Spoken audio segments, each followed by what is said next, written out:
you've heard this trope about being independent and not needing a man, and I feel like for a lot of men that's ingrained in subconsciously that yeah, they don't need us, they'll be all right. I'm not saying that that's correct, but I think that that's a lot of what you see going on. A place because I think just like Abraham was saying, like we're not all gonna ever all going to feel like we're all protected. I think it's hard to always please everyone at one time. There's going to always be someone who feels maybe left out, maybe like they're not being protected.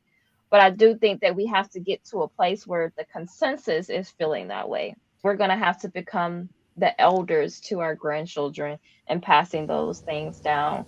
We're going to have to be teaching our children how to, and even I think Terry said it in the chat, like we have to teach ourselves how to be protected emotionally, how to protect ourselves emotionally and physically, and not necessarily rely on someone to always protect us.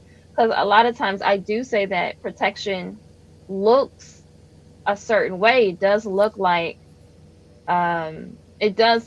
like emotional protection and physical protection and mental protection, but we also have to take ownership of that as well. Like we can't always be relying on someone else to protect us from every little thing.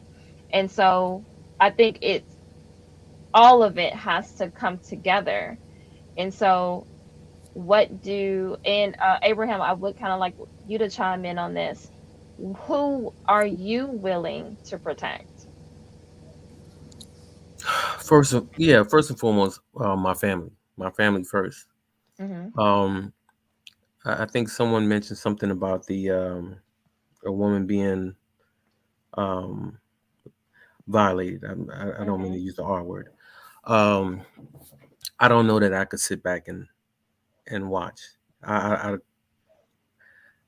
would feel compelled to get in there and do something. But I, I don't know.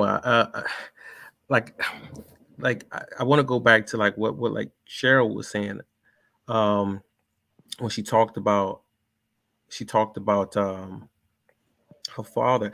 I think where we are now is that you have a lot of men who were boys and raised by single mothers, and you've heard this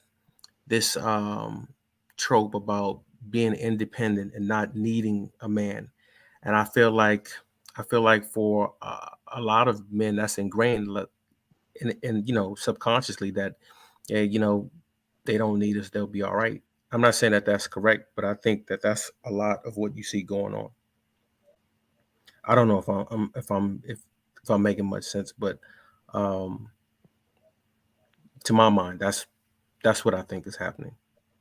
Yeah, I do. I agree with that. I think that we do have a tendency. I think that when you start saying that you don't need a man for one thing, then you're starting to say you don't need a man for almost anything.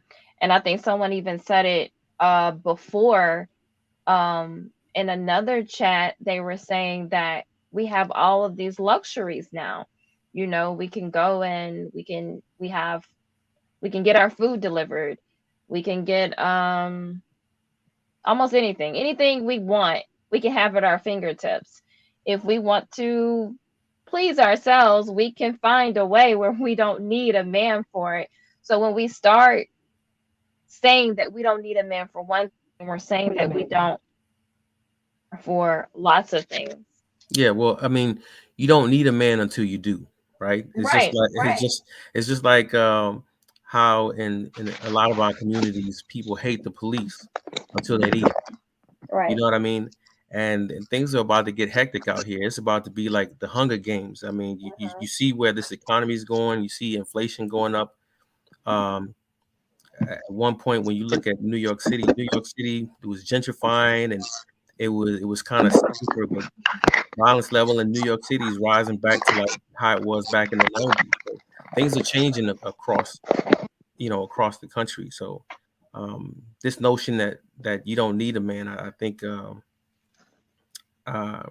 don't think it's a good philosophy to embrace.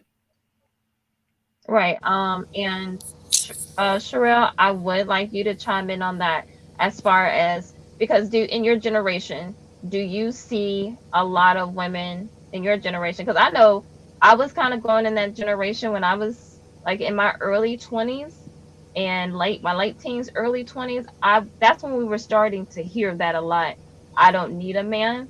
Now, I never said that, but I do know that there were girls my age who did say that. Do you hear that a lot in your generation? Yeah, definitely. I say it a lot. You say it a So lot. Okay, yeah, so I do say it a you feel lot. that way? Yeah, I don't necessarily I don't, at this point I just feel like I'd rather not deal with it. I just feel like the pros and like the cons just outweigh the pros. And it's not like saying I'm not saying that I don't need men in society. I need the men in my family. I need my dad, I need my brothers, I need my cousins, I need them. Of course, I need, every man that does everything because men are a big part of society. But far as on a daily basis in a relationship with a man, nah, I just don't see. I mean, I don't know. I got my Glock, and I understand that you know there's going to be cons to choosing this life too. I just rather deal with the consequences of this life being alone versus the life of being with a man. The consequences that could come with being with a man. Okay. So what are those consequences? Like, what do you feel? Is it because of where you grew up, you feel that there are worse consequences? Yeah. And to piggyback off what Natalie was saying, because she mentioned something that I always mention, which is Stockholm's. And Hmm. as the friend with no child, a lot of people always dismiss what I say, but I tell my peers that their children have Stockholm syndrome. And I always ask people, who taught you love? Because a lot of times, love was taught to you by the same people that would curse you out. Because I really am so vocal on people who curse their kids out, like little kids, like under the age of 10, and you're calling them the B word and telling them, you're telling them negative stuff, calling them Yeah. ugly, calling them a little black bee and stuff like that or whatever. Because it's like you're teaching them how to love, even with Hmm. people. Like, I can't tell somebody don't fight in your relationship. If y'all fight and y'all think it's okay, but I do get on my peers about fighting in front of their kids and the kids being desensitized to that, because that's teaching your sons to put their hands on women when they get angry. That's teaching your daughters that you can stick with a man that'll put his hands on you. So a lot of times I feel like, who really taught us love? Who, like, love is so toxic coming from this. So when I get into a relationship and a man is putting his hands on me and he's disrespecting me and he's calling me out my name, my mom loved me and she did the same Hmm. thing to me, right? And my daddy Hmm. loved me. Well, most people don't necessarily deal with the daddy, but they deal with the daddy abandoning them, right? So Hmm. this man comes around when it's convenient for him, but he's not permanently in my life protecting me and providing for me. He abandons me a lot. So now when I grow up, I'm attracted to men who don't necessarily have to protect and provide for me. He can come and make me feel good, because some fathers Hmm. do just come for birthdays and holidays, make you feel good, but they're not there 100% of the time. So now I'll deal with a man that's just willing to make me feel good and then move on and abandon me. And because this is how I've been taught love is, I'm okay with it, because it's a brainwashing thing, and brainwashing is real. See what I'm saying? So it's not like I want to just look down on people who see it. See what I'm saying? You do have to go to therapy and break it, because like I said, if even as a black woman, if I would have been adopted by a Chinese family and took to China, I would not speak the way I speak. I would not think the way I Hmm. think. I would not believe the way I believe. So, yes, everything that I've been taught from the people who had me from a young age in the environment that I grew up in, it has shaped me into who I am.